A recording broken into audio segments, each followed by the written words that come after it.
Bonjour à tous, merci d'être avec nous. Motors TV revient chez Free et SFR. C'est la bonne nouvelle de la rentrée dont vous avez peut-être entendu parler, mais c'est pas pour ça qu'on va pas continuer nos débriefings F1 sur motorstv.com et toujours en compagnie bien évidemment de Jean-Luc Roy. Salut Jean-Luc. Salut LFB, bonjour à tous. Non seulement c'est pas pour ça qu'on ne va pas, mais c'est pour ça qu'on va continuer à les Voilà, faire, bien sûr. tout à fait. Et on va parler aujourd'hui de ce Grand Prix d'Italie, 12e manche du championnat du monde, nouvelle victoire de Lewis Hamilton, qui j'ai l'impression n'avait pas trop de pression, au sens propre comme au sens figuré.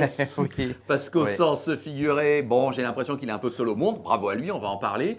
Et au sens propre, la pression de ses pneus, c'est ça qui a un petit peu fait une incertitude en soirée. Il a quand même bien gardé sa victoire. Qu'as-tu pensé de cet épisode? Était-il vraiment menacé de perdre sa victoire au Grand Prix d'Italie? Chronique d'une victoire annoncée, pour la faire simple et commencer par une phrase entendue, parce qu'effectivement, quand on domine à ce point les qualifications, avec sa 11e pole de la saison, la 49e de sa carrière, ça commence à faire beaucoup. Quand on s'élance en tête, eh bien, on s'attend évidemment à une victoire imparable, et ça a été le cas. Alors maintenant, cette histoire de pneumatique et cette histoire de pression, écoute, quel mot utiliser pour rester... Je suis consterné parce que, effectivement, Pirelli avait donc fait des préconisations assez précises concernant la pression des pneumatiques, et ça fait naturellement suite, même s'ils ont dit le contraire, suite à l'éclatement des pneumatiques qui avait été constaté chez Vettel et chez Nico Rosberg. Donc, et c'est logique que du côté effectivement du manufacturier de pneumatiques, eh bien, on prenne des précautions. Donc, pour ne pas qu'on baisse exagérément les pressions dans les équipes, eh bien, on a dit voilà, il faudrait mettre à peu près ça. Mais je répète, ce sont des préconisations, ce ne sont pas des obligations. Et donc, en pareil cas, il n'y a pas de pénalité qui était prévue si jamais, par hasard, ce qui semble être le cas de Mercedes, une écurie et un pilote avaient décidé de mettre moins de pression en fonction des réglages de la voiture, etc. Et de surcroît, je rappelle qu'il y a un technicien Pirelli qui est présent au sein de chacune des équipes, évidemment engagées en championnat du monde de Formule 1, elles sont 10, et que ce technicien connaissait parfaitement les pressions qui ont été mises. Donc, après coup, vouloir chercher des poux sur la tête, c'est le cas de le dire, la tête blonde de Lewis Hamilton, après l'arrivée, alors que le pilote a réalisé un travail remarquable et un Grand Prix, j'ai trouvé ça désolant, lamentable, et une nouvelle fois, ça laisse planer des doutes sur une victoire magnifique dans un Grand Prix magnifique. Voilà. Oui, donc ça aurait été un scandale si vraiment on avait décidé de retirer la victoire. C'est le mot, je ne voulais pas utiliser, mais tu as raison, c'eût été un scandale absolu, et je veux dire, on n'aurait même pas dû parler de ça. Voilà. Bon, ok. Alors revenons sur le déroulement de la course. On a espéré qu'effectivement, chez elles, les Ferrari aillent titiller ces Mercedes, ou en tout cas celle d'Hamilton, parce que, Rosberg, on en reparlera tout à l'heure, moi je crois vraiment maintenant qu'il est vraiment un cran en dessous. Raikkonen en première ligne, il y avait une belle occasion là, et il se loupe complètement au départ. Le boulot était fait, c'est-à-dire que la pole d'Hamilton, on l'a dit, avec le nouveau moteur qui apportait de surcroît un petit peu de puissance en plus, enfin on ne sait jamais si ça tient au moteur en lui-même, on nous a parlé de combustion, donc là apparemment c'est le vrai moteur thermique, j'allais dire, ce que moi j'appelle un moteur, parce que le reste c'est des accessoires autour. Voilà, le vrai moteur, lui c'est là-dessus qu'on a travaillé, d'ailleurs c'est le cas chez Ferrari, puisqu'on avait utilisé des fameux jetons, certains jetons. Bon, donc on était, c'est normal que c'est la Scuderia, on est les moteurs de la Ferrari, mais que c'est toujours très bien à Monza. Donc là on avait les moteurs spéciaux.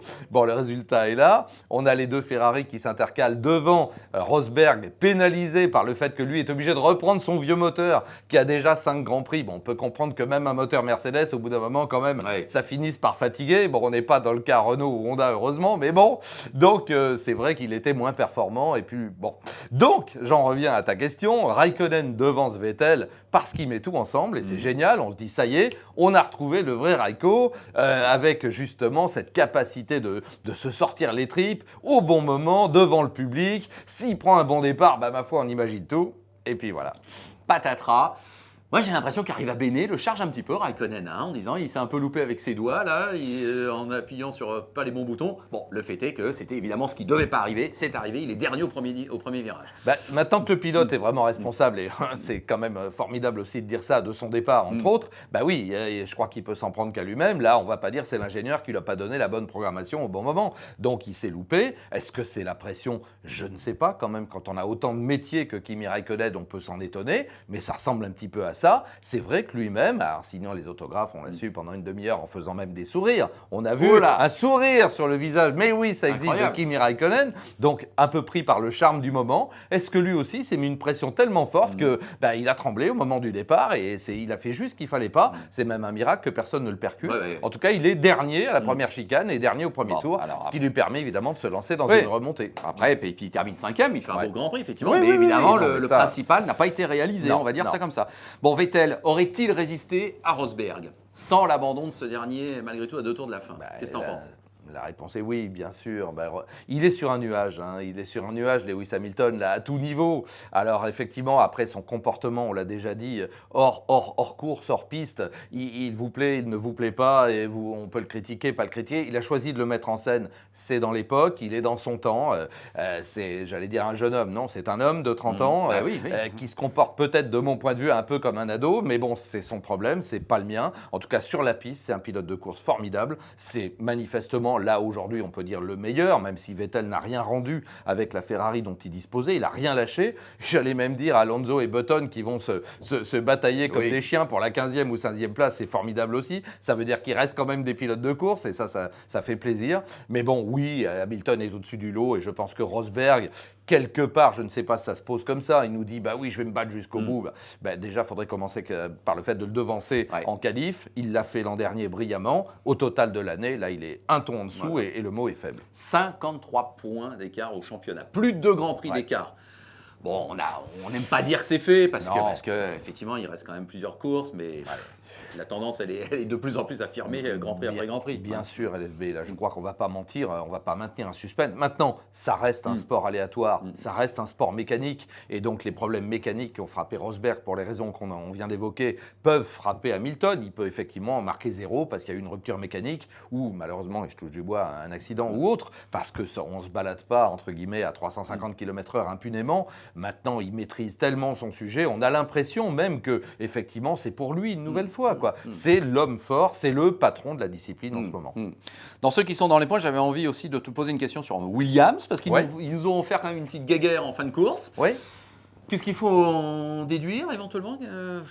Écoute, ils sont à leur place là. Pour le coup, c'est la 3e équipe du championnat. Quand on reprend les points, c'est très clair. Mercedes est largement au-dessus du lot. Ferrari est un excellent 2e. Et Williams, dans des conditions normales, est un excellent 3e. Donc, on fait le boulot. Là aussi, on occupait la 3e ligne de la grille. Et puis après, selon les aléas, on se trouve effectivement dans une position favorable devant Nico Rosberg. Alors maintenant, après, le package, on voit bien que celui de Nico est quand même un peu meilleur. Et puis, on a un coup de stratégie super chez Mercedes. Quand on voit qu'à la régulière, Nico ne parviendra pas à passer les 2 Williams-Mercedes qui sont quand même assez rapides et qui ont le même moteur pour le coup, parce qu'eux n'ont pas eu la spécification qu'avait Hamilton et Rosberg en début, donc ils ont un petit peu moins de chevaux, mais bon, ils sont bien. Donc Rosberg, avec son vieux moteur, est au niveau. Il passera pas. Si les autres veulent pas, il passera pas, ou il faudra prendre des risques. Donc on l'arrête, on fait un ravitaillement, un changement de pneumatique extraordinaire et on le remet devant et c'est du super boulot. Et puis après, la course est jouée parce que, sur la fin, Rosberg cravache pour revenir sur Vettel et puis il se produit ce qui se produit. Voilà. Et donc chez Williams, non, il n'y a pas eu de guéguerre plus grave que ça, je veux dire. Le fait que Bottas mette un peu la pression sur Massa. Non, c'est vachement bien. Je trouve ça génial. Là aussi, pas de consigne. Les gars, battez-vous. Et c'est là qu'on voit que Massa, j'allais presque dire le vieux Massa, mais c'est vraiment dans le bon sens, a du répondant, parce qu'on sait que Valtteri Bottas est donc l'étoile montante. On a parlé de lui chez Ferrari. Eh bien, Massa défend son morceau. C'est génial. Moi, je dis, c'est du vrai sport automobile. J'adore ça. D'ailleurs, à la radio, à la fin de la course, Massa le dit: je suis trop vieux pour ça, les gars, me faites plus ça, genre me mettre mon coéquipier qui me met la pression dans le dernier tour à Monza. Mais c'est super, écoute, ça démontre que Massa a encore beaucoup de talent, et il n'y a pas de raison qu'il n'en ait pas, que Bottas en a, mais il faut encore qu'il en ait un peu plus, parce que tant que lui-même, et c'est un très bon étalon, c'est le cas de le dire, tant que lui-même ne devancera pas Massa à la régulière avec la même machine, ça veut dire qu'il n'est peut-être pas encore au pinacle de son talent de pilote. Voilà. Alors, on continue de débriefer ce Grand Prix d'Italie. À Monza, j'ai encore 3 questions à te poser, Jean-Luc. Pas une de plus, mais pas une de moins quand même. Lotus, premier tour, elles ne sont plus là. Maldonado qui nous court-circuite et puis j'ai l'impression que ça casse tout. Et puis Romain qu'on voit abandonné comme ça un petit peu sur le bas-côté. On s'y attendait pas forcément, mais enfin c'est le cas. Écoute, Ça fait mal au cœur ça de voir ça. Hein. Ça fait bien sûr mal au cœur quand on sait que cette équipe est à l'agonie, soyons clairs. Hein. Elle a dû emprunter des couvertures chauffantes à 3 autres équipes, dont Ferrari. On est à l'agonie littéralement. Alors on ne va pas leur taper sur la tête parce que ce que dit Romain, ce que dit le représentant de l'équipe, ils font ce qu'ils peuvent avec ce qu'ils ont, mais ils n'ont pratiquement plus rien. C'est tragique, c'est même pathétique. On se demande s'ils seront vraiment là à Singapour. Alors ils disent oui, il y a un container qui est parti, mais c'en est là. On sait que Bernie Ecclestone, en réglant, je ne sais pas, là, après des histoires de sous, c'est très particulier en Formule 1, mais en réglant une partie de ce qu'il devait, effectivement, eh bien, ça a permis de payer les employés. Et ils sont encore 380 ou 400 quand même, malgré les départs. Bon, on est à l'agonie totale. Il va falloir qu'on en sorte d'une manière ou d'une autre. Et la belle manière, eh bien, c'est Renault, comme Alors, on sait. c'était ma deuxième question. Et bien sûr, rien n'est réglé. Donc, juste, je réponds Oui. sur le factuel et le sportif. C'est tragique de voir les deux auto-éliminés. Alors, c'est Nasser, je crois, qui est venu percuter Romain Grosjean. Bon, Romain y est pour rien. Il était à sa place au milieu du paquet. Maldonado, je ne sais pas avec qui il se frictionne. Mais bon, les deux Lotus éliminés au premier tour ou juste après, c'était la pire chose qui puisse se produire.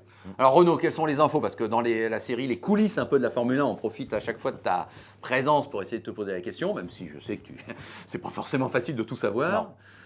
Bon, alors, on en est où là après Monza? Je dirais comme les vieux philosophes que je sais que je ne sais pas. C'est-à-dire que là, Cyril Abitboul a tenu à calmer tout le monde en disant, et c'est quand même a priori celui qui s'exprime en tout cas le plus au courant des tractations. Alors effectivement, il a confirmé, rien n'est fait, premièrement. On a parlé de pourcentage, etc. Renault acquérait 65%, Prost aurait 10%, 25% resterait à Lopez. Tout ça n'est pas réglé du tout. Apparemment, ce sont des supputations. On a même parlé de sommes puisqu'on a dit que Renault, pour ses 65%, débourserait 65 millions, donc ce qui valoriserait l'équipe à 100. Mais là-dedans, on sait très bien qu'il y a aussi à régler toutes les créances. Et elles sont énormes apparemment, parce qu'il y a plein de gens qui n'ont pas été payés depuis très longtemps. On voit bien que cette équipe n'a pu quitter d'ailleurs Spa-Francorchamps que difficilement, parce qu'il y avait des huissiers. Enfin, les gens de l'écurie en sont à dormir sur place pour pas qu'on vienne saisir les choses. Ça doit être une ambiance et un climat terrible à vivre. Eux qui doivent évidemment continuer à se battre pour la performance.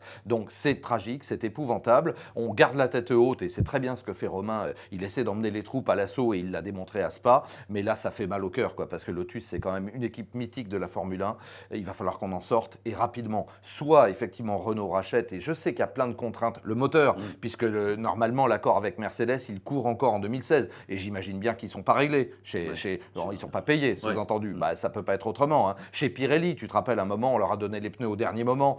Là aussi, je pense que Bernie a dû demander à tout le monde de faire un petit effort pour que l'équipe continue à rouler. Donc les créanciers, moteurs, pneus, etc. sont pas les premiers à demander. Mais en Angleterre, il y a des sous-traitants qui, eux, sont beaucoup plus méchants. Et puis on a vu Charles Pic intenter une action. Bon, il faut en sortir d'une manière ou d'une autre, et j'espère par le haut, parce que moi aussi, j'appelle de mes voeux le fait que Renault vienne et qu'on ait enfin une belle équipe française à nouveau, avec un pilote français, puisqu'on sait qu'a priori, Romain resterait là. Voilà. Et puis la dernière question, elle était à propos de Monza, puisqu'on sait bien qu'il y a des discussions en coulisses et qu'on continue apparemment de souffler le chaud et le froid. Je parle évidemment de Bernie Ecclestone sur l'avenir de Monza dans le cadre d'un championnat du monde de Formule 1. Bon, quand on voit le podium hier, cette atmosphère extraordinaire, tous les 3 pilotes qui n'ont cessé de marteler que c'était fabuleux, c'était génial. Bon, oui, on n'imagine décidément pas une saison de F1 sans Monza. Écoute, si tu m'accordes l'appellation, puisque nous en avions parlé avant, je considère être avec toi, avec beaucoup de journalistes et beaucoup de passionnés, un des gardiens du temple de la vitesse. Est-ce que ça te va comme ça? Parce que oui, Monza fait partie de l'histoire de la Formule 1. Monza est un circuit formidable. Les pilotes l'ont dit. Jackie Stewart a dit aussi, il y a comme ça des références et des racines de la Formule 1 qu'il ne faut pas oublier. Il y a Silverstone, on en a parlé en Grande-Bretagne. Il y a le Grand Prix d'Allemagne qui n'a pas lieu cette année. Il y a Spa-Francorchamps. Il y a naturellement Monaco. Il y a Monza. Et puis il y a Suzuka, moi je dis au Japon. Et puis peut-être quelques autres que j'oublie. Le Brésil, moi, Sao Paulo. Bien sûr. Et puis il y avait la France, évidemment. Et je le répète, depuis 2008, ça fait quand même 7 ans maintenant qu'on n'a pas de Grand Prix. Et là, je ne vois rien venir à l'horizon, malheureusement. Donc il faut s'attacher et s'accrocher aux racines de la Formule 1. Alors là, je sais, je ne veux pas être paraître trop méchant, mais la Sibernie a plus la vision et n'est plus capable de voir ça. Alors quand on a vécu un Grand Prix comme celui-là, avec l'envahissement de la piste, avec effectivement cette ferveur populaire incroyable, Vettel en était tout ému, en rouge sur le podium, même Hamilton en était, pourtant on le sent détaché de tout ça, mais a été sensible, même Felipe Massa qui a été pilote Ferrari, qui s'exprimait en italien sur le podium. Si on supprime ça, la Formule 1 va perdre beaucoup de son intérêt. Voilà, je pèse mes mots.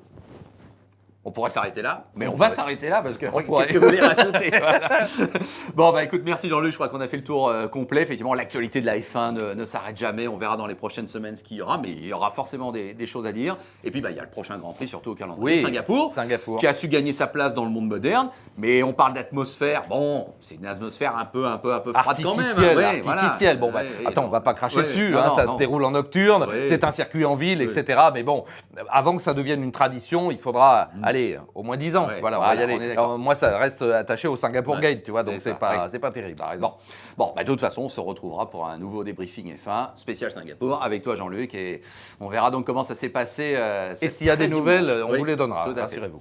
Merci. Donc, je vous rappelle, on revient sur Free au niveau de la distribution de Motors TV avec une option par mois pour Motors là, TV justement, uniquement, on ne peut payer que pour Motors TV par rapport à l'abonnement de base. Donc, je crois que la majorité des passionnés demandent. Donc voilà, sous-entendu, on ne paiera pas pour le foot, on paiera vraiment pour Motors TV. Donc, c'est le moment de nous rejoindre. Voilà, c'est une excellente nouvelle sur Free, sur SFR. On reste bien évidemment sur CanalSat et sur Numéricable. Bien sûr. Et on vous tient au courant pour les autres pour le éventuellement reste, diffusions. on discute. Allez, merci et à bientôt. Salut. Salut.